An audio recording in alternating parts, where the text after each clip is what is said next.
Hi, in this session we will discuss fundamental circuits.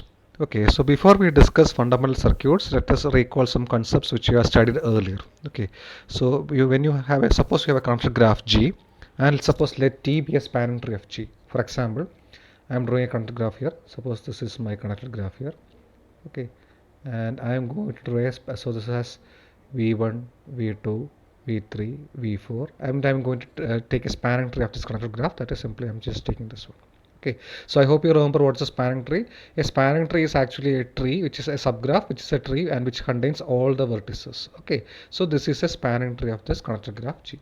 Okay, so the edges in the spanning tree is called branches, and the edges in which are not in the spanning tree are called chords. Okay, so for example, so these are the branches here, and the chords would be this one, and this one. Okay, so I hope you remember what do you mean by branches and also chords in a spanning tree. So always you define a branches and chords with respect to some spanning tree. Okay, I hope this thing is clear. Okay, so suppose in the above example, that is I am taking this example itself. Okay, this was my graph G and this was my spanning tree, and suppose I am going to add one code to the spanning tree. Okay, suppose I am adding one code here, what will I get? I'll get a circuit here. Okay, similarly suppose I am adding another code here, I'll again get a circuit. And now what is the remaining? Suppose I am adding one more code here, so two codes I have added. If I add this one also, I'll get a spanning tree. Okay, so whenever you add a code to the spanning tree, always you will get a circuit. Okay, so addition of a code to the circuit to the spanning tree always creates a circuit. I can say that it creates always exactly one circuit is created here. Okay, so addition of a code to the spanning tree always creates a circuit. I hope it is clear. Okay, such a circuit is called a fundamental circuit. Okay, so a fundamental circuit is a circuit obtained by adding a code to the spanning tree. That's the definition. I hope it is clear. So we have three fundamental circuits here. This one here, this one here, and this one here. Okay, so always remember, in order to define a fundamental circuit, first of all you should have a spanning tree. Okay, so if you are taking a different spanning tree, for example, in the same example, if I could take a different spanning tree like this, then my fundamental circuits would be different. Okay, so if I am taking this spanning tree, here the codes are different, so I'll be getting different circuits here. Okay, so one will be here like this one, another one would be like this one, and another one would be like this one. Okay, so here we are getting different spanning trees, different circuits. Okay, so always fundamental circuits are defined with respect to some particular spanning tree. Okay, so it will change depending upon the spanning tree. Okay, is it clear? Okay, but always the number of fundamental circuits would be the same, because whenever you add a code to the spanning tree, you are always getting a circuit there. Therefore the number of fundamental circuits is actually equal to the number of codes. Okay, so the number of fundamental circuit is always equal to the number of codes. Okay, so the number of fundamental circuits will always be fixed. Okay, for example, in this example, for this spanning tree also there were three fundamental circuits, and for this example, for this spanning tree also there were three fundamental circuits. Okay, so always the number of fundamental circuits is fixed. It is basically equal to the number of codes. Okay, and the same thing the only thing is that the fundamental circuit would differ depending upon the spanning tree. Okay, so I hope it is clear what do you mean by fundamental circuit. Okay, so here is one example here I have a graph here, and here is a spanning tree here. So if I am adding this one edge here, so you'll be getting a fundamental circuit here. This is one fundamental circuit, this one. Okay, so even similarly, if I add this edge, I'll be getting another fundamental circuit, which is this one. Okay, or if I am adding this sets, I'll be getting a different fundamental circuit. So when you add each and every code of that, you will be getting one fundamental circuit. Okay, so I hope it is clear. A circuit formed by adding a code to a spanning tree is called a fundamental circuit. Okay, so you can see that so if you add a code to a spanning tree, what is happening here? So if I'm just adding one code here, you are actually getting exactly one circuit here. Okay, or if I am drawing some other code here, I'll be getting exactly one fundamental circuit. Okay, so that is actually a property of trees there, and we will be exploring this property further now. Okay, so let us see this. So for a tree, the result is that suppose we have a tree here.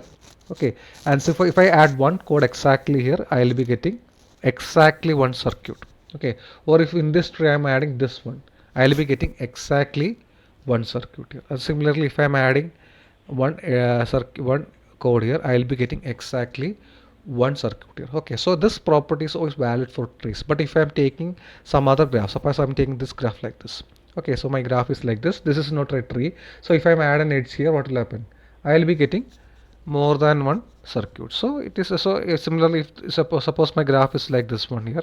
Okay, so if I add an edge here, I'll again be getting more than one circuits, because this one is a circuit here, this one is a circuit here. So overall this also is a circuit. So you have three circuits here, this one, this one, this one, and coming, this is one circuit here, and the one you get one more circuit here, and one more other circuit was already there. Okay, so for a tree the property is that if you add an edge between any two vertices in the tree, you will always get one circuit.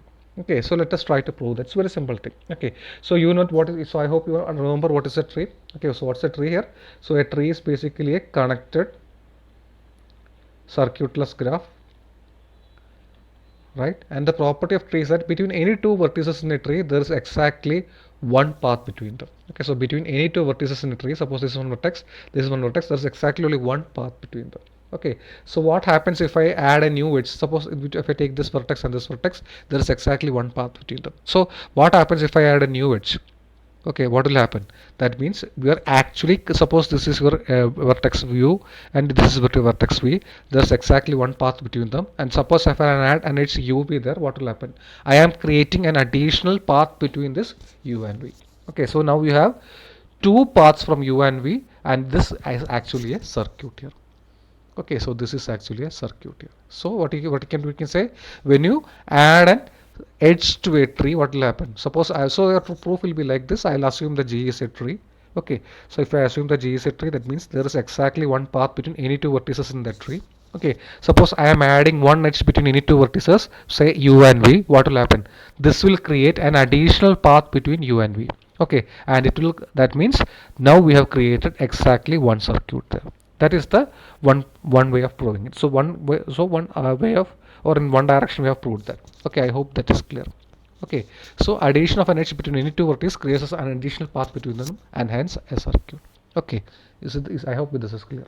Okay, now we will go for the reverse one. What is the reverse one? We'll assume that suppose a graph G has the property that if you add an edge between any two vertices, the property that if you add an edge between any two vertices, you will get exactly one circuit.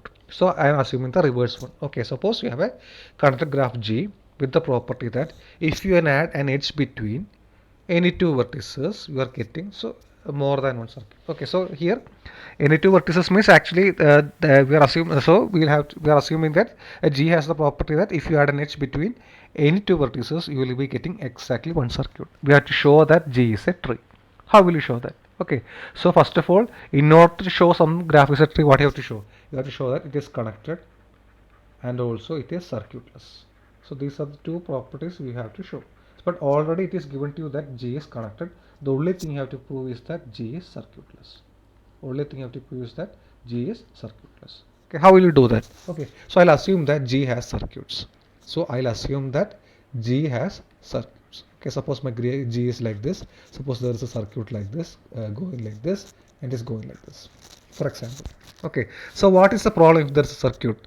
So we have taken the property of G is that if I add an edge between any two vertices in G, it will create exactly one circuit. Okay, but if there is a circuit, if I add an edge between any two vertices in that circuit, what will happen? Suppose this was my circuit and suppose U and V are lying here. Suppose if I am drawing an edge between this U and V, what will happen?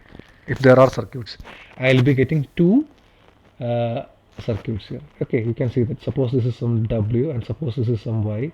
I will be getting two circuits. What are they? UV, WY, and also UV, W, U again, and similarly you will also get U, V, Y, U. Okay, so you will be getting two circuits there. Okay, so if there is a circuit or present there, if I add an edge between two vertices in that circuit, it will create in more than one circuit. So this is a contradiction. Why? Because we have the property that G, when you add exactly one, if you add an edge between any two vertices in that graph, you are getting exactly one circuit here. So if there is a circuit already present, this property would be violated, and hence we can say that G cannot have any circuit. Okay, it's very straightforward geometrical reasoning we have used here. Okay, I hope that is clear. So we have now proved the property that a connected graph G is a tree if and only if adding an edge between any two vertices in G creates exactly one circuit. Okay, I hope that is clear. Okay, and now moving forward, let us now discuss some important properties of this one. Okay, so as I told earlier, a circuit is fundamental only with respect to a given spanning tree. Okay, as we have already discussed that. Okay, and how many fundamental circuits this is that? It is actually equal to exactly the number of codes, and you know that number of codes is equal to e mu is equal to e minus n plus k, which you have discussed in our previous video on spanning trees. Okay, we have discussed this concept earlier, the concept of rank and nullity. So you know the nullity is the number of codes there, and this is actually equal to e minus n plus k, where e is the number of edges, n is the number of vertices, and k is the number of components. Okay, I hope that is clear. Okay, and similarly, the number of fundamental circuits in a graph is fixed. We have all discussed that, but the circuits which are fundamental will change depending upon the span tree. Okay, so that is also we have discussed here. Okay, and similarly, one more thing, the concept of fundamental circuit was actually introduced by Kirchhoff. May have heard about him in physics when you have electrical engineering, where you have discussed Kirchhoff laws. So he was the one who actually introduced the concept of fundamental circuits. Okay, now we'll stop or end the discussion on fundamental circuits by means of some simple geometrical illustration. Okay, so we are going to take a simple example here. Suppose you have a graph here and you have a spanning tree with respect to graph like this. So here the spanning tree is actually shown by means of very thick lines here. Okay, so what's the spanning tree here? One is this one and is going like this one. Okay, so you can, I hope you can see the spanning tree here. So this is the spanning tree which was drawn here. Okay, so hope you can identify the spanning tree, and the branches in the spanning tree are actually denoted by the symbol BIs, and the codes in the spanning tree are actually denoted by the symbol CIs. Okay, so the branches are denoted by the symbol BI and the codes are denoted by the symbol CI. Okay, now let us try to add some codes to the spanning tree to see the properties of these fundamental circuits. Okay, so for example, suppose I am going to add the code C1. So this is my spanning tree here. Suppose I am going to add the code C1 to my spanning tree. Okay, so how many circuit will I get? You can see that exactly one circuit is being created here, which consists of this B2, B1, again C1, and B5 and B3. So exactly one circuit you will get when you add C1 to my spanning tree. You can just check it out whether many more circuits are formed. No more circuits will be not be formed. Only one, exactly one circuit is formed, which I have illustrated here. Okay, we have written it already here. So it has one circuit. Okay, suppose I am taking another code. So instead of C1, suppose I am taking this code C2. So can you see which code, which circuit will be formed there? If I am taking the C2, what will happen? I will be getting a new circuit which is formed by this P2. Then there is C2. There is this B2 will be there. And there is C2, B2 is there, C2 is there, again B5 is there, B3 is there, you will get. So this is another circuit which is formed when you are just adding the C2. Okay, I hope that is clear. So instead of C1, if I add C2, also I will be getting exactly one circuit. Okay, now we are going to take the discussion further. What happens when I am taking both of them? Suppose I am adding C1 and C2, so now I am adding two codes. I am now adding two codes together. So what will you get? How many circuits will you get? So already you will have that one circuit which I have already discussed, which was with respect to C1. You will have this circuit here as I am drawing. I hope you can see this one. This one circuit will be there. Okay, another circuit also is there again, including C2. One other circuit is also there. So two circuits now you have got. But now you are getting an additional circuit also, which is this one, which consists of this piece, which is B1, C1 and C2. Okay, so when you are adding two codes, you are getting three circuits. Okay, what does that mean? So you can say that addition of one code results in exactly one circuit now. But if you are adding more than one code, it doesn't mean that you will only get the exact number of codes. It can be more. So if you are adding more than one code, you can get more number of circuits.